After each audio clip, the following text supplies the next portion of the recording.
Assalamualaikum warahmatullahi wabarakatuh. Baiklah semuanya, selamat datang kembali di channelnya Panitia Kiamat, pembasmi maksiat, pemberantas ajaran sesat.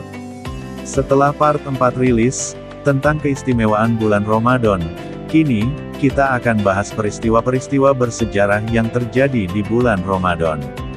Adapun, peristiwa-peristiwa bersejarah yang dimaksud adalah 1. Jadwal turunnya 4 kitab suci, yakni Kitab Zabur, Injil, Taurat, dan Kitab Suci Al-Quran. Kitab Taurat, kitabnya Nabi Musa, kabarnya, turun pada tanggal 6 Ramadan. Kitab Zabur, kitabnya Nabi Daud, beritanya, diturunkan pada tanggal 12 Ramadan. Lalu Kitab Injil, atau kitabnya Nabi Isa alaihi salam, menurut informasi, diturunkan pada tanggal 18 Ramadan. Dan Kitab Suci Al-Quran, yang merupakan mukjizat terbesarnya Rasulullah, diturunkan pada tanggal 17 Ramadan, dan ini dikenal dengan Nuzulul Quran. Kemudian peristiwa bersejarah yang kedua, pembukaan tab komunitas, di channelnya Panitia Kiamat. Hari Ahad, tanggal 3 April tahun 2022 atau malam kedua Ramadan. 3. Indonesia merdeka. Kurang lebih, selama 350 tahun, bangsa Indonesia dijajah oleh Jepang Belanda. Selama masa penjajahan, bisa dibilang, nasib bangsa begitu mengenaskan, hari-hari, dihiasi oleh tangisan, penyiksaan, penindasan, dan kepedihan-kepedihan yang lebih pahit lagi. Memberontak kepada penjajah, memerangi penjajah, itulah keseharian rakyat saat itu. Pada akhirnya, aroma kemerdekaan bangsa Indonesia mulai tercium di awal Ramadan. Tanggal 1 Ramadan, Amerika Serikat menjatuhkan bom atom di kota Nagasaki dan Hiroshima.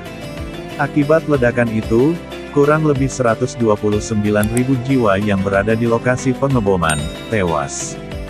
Berakibat fatal pada kekuatan Jepang, dan menyeret mereka di ambang kehancuran. Pasca itu, Insinyur Soekarno-Hatta dan Rajiman, pergi ke Vietnam untuk menemui Marsekal Trauci, untuk membicarakan kemerdekaan Indonesia. Pada tanggal 6 Ramadan, tersebarlah berita menyerahnya Jepang kepada Amerika Serikat. Mendengar berita ini, para pemuda mendesak agar proklamasi kemerdekaan segera rilis, namun ditolak oleh Soekarno. Karena beliau sendiri, sudah merakit jadwal, sesuai dengan rekomendasi dari Kiai Haji Abdul Mukti dan Kiai Haji Hashim Asari, yakni tanggal 17. Karena angka 17 ini dianggap keramat, 17 Ramadan turunnya Quran, 17 rakaat umat Islam sholat sehari semalam. Singkat cerita, perjuangan dan pengorbanan seluruh rakyat Indonesia, doa dan harapan kemerdekaan itu, diwujudkan Allah. Pada hari Jumat, tanggal 17 Agustus tahun 1945, bertepatan dengan tanggal 9 Ramadan 1334 Hijriah, Insinyur Soekarno pun membacakan proklamasi kemerdekaan. Semenjak hari itu, hingga detik ini, setiap tanggal 17 Agustus diperingati oleh bangsa Indonesia, sebagai Hari Kemerdekaan. Dirgahayu Indonesia yang ke-77. Kemudian peristiwa yang keempat adalah terjadinya Perang Badar. Dinamakan dengan Perang Badar, karena lokasi peperangan ini terjadi di sebuah lembah, perbatasan antara kota Madinah dan Mekah. Keuntungan umat Islam saat itu, menguasai sumber air. Namun dari segi pasukan, umat Islam kalah jumlah. Pasukan Muslim saat itu berjumlah, kurang lebih 313 orang. Sedangkan pasukan kafir berjumlah, kurang lebih 950 orang. Walaupun kalah jumlah, namun, dengan bantuan Allah, mengirimkan pasukan malaikat, tentara Islam pun berhasil membantai orang-orang kafir. Kurang lebih, ada 14 orang Islam yang gugur, dan mati syahid. Sedangkan, 70 orang kafir, ada yang tewas, tertawan, diantaranya, Abu Jahal. Sisanya, entah kabur kemana. Mungkin salah satunya ada yang sedang nonton konten ini. Jika iya, tinggalkan komen di bawah. Perang Badar ini terjadi, tanggal 17 Ramadan, tahun kedua Hijriah, bertepatan dengan tanggal 13 Maret tahun 624 Masehi. Kemudian yang kelima adalah pembebasan kota Mekah, tanggal 20 Ramadan tahun 8 Hijriah. Di hari itu, Nabi mengutus sahabat bernama Khalid bin Walid sebagai panglima perang, dan diwasiatkan agar tidak menyerang sebelum diserang. Dan pada akhirnya, dalam kondisi berpuasa, Nabi bersama 10.000 pasukan muslim pun berhasil membantai orang kafir. Peperangan ini dikenal dengan Fatu Mekah, atau penaklukan kota Mekah. Pasca perang, Nabi memerintahkan umat muslim untuk menghancurkan berhala di sekitar Ka'bah, yang berjumlah 360. Lalu umat Islam pun mengumandangkan takbir, sebagai tanda kemenangan. Wallahu a'lam bis-shawab. 6. Khalid bin Walid menghancurkan patung Al-Uzza. Usai umat Islam hancurkan 360 berhala, Nabi perintahkan Khalid bin Walid untuk menghancurkan patung Al-Uzza di Nahla. Setelah itu, berakhirlah tradisi penyembahan berhala. 7. Islam tersebar di Yaman, Ramadan tahun 10 Hijriah. Nabi mengutus Sayyidina Ali bin Abi Thalib, untuk membawa surat beliau ke Yaman, khususnya kota Hamdan. Cuman butuh waktu sehari, mereka semua memeluk agama Islam. 8. Perjalanan Nabi ke Tabuk. Ketika Nabi ingin memperluas ajaran Islam, seorang kaisar bernama Hercules di Romawi, berniat ingin memblokir visi misi penyebaran Islam tersebut.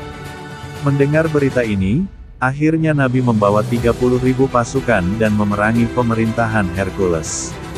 Alhasil, Hercules dan rakyatnya bernaung di bawah kepemimpinan Nabi. 9. Penyerahan kota Taif. Mendengar kota Taif, pasti teringat dengan tragedi yang dialami Nabi. Penduduk Taif ini merupakan kelompok paling bajingan, mereka satu-satunya yang nekat menyambut kedatangan Nabi dengan lemparan batu, yang mengakibatkan gigi Nabi berdarah. Namun setelah umat Islam jaya, bulan Ramadan tahun 9 Hijriah, mereka datang kepada Nabi untuk menyerah. 10. Pembebasan Andalusia atau Spanyol. 28 Ramadan tahun 92 Hijriah. Panglima Tharik bin Ziyad di bawah kepemimpinan Bani Umayyah. Beliau diutus untuk memerangi pemerintahan Andalus. Setelah kapal umat Islam mendarat, sang panglima membakar kapal-kapal itu, agar tidak berpikir untuk mundur. Alhasil, beliau pun berhasil menaklukkan pemerintah zolim di Andalus. 11. Peperangan Zalakoh di Portugal. Peristiwa ini terjadi Jumat subuh Ramadan 459 Hijriah. Dalam waktu singkat, Sultan Yusuf berhasil membantai 80.000 tentara kafir. Beliau pun berhasil menyelamatkan seluruh umat Islam di Spanyol. 12. Tentara Islam mengalahkan Mongol. Sebelum penaklukan, Mongol berhasil mengalahkan banyak negara Muslim. Jenderal yang memimpin mereka dikenal dengan Genghis Khan dan Hulagu Khan. Akibatnya, jutaan jiwa umat Islam menjadi korban, ribuan karya sarjana Islam yang ada di Baghdad, dibuang ke Sungai Furat dan Sungai Dajlah, yang menyebabkan air sungai berubah jadi hitam karena tinta.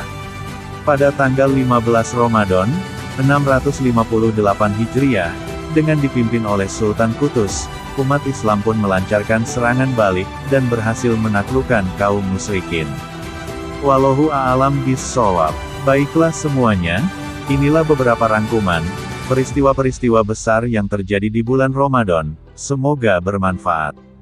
Sekian, Assalamualaikum warahmatullahi wabarakatuh.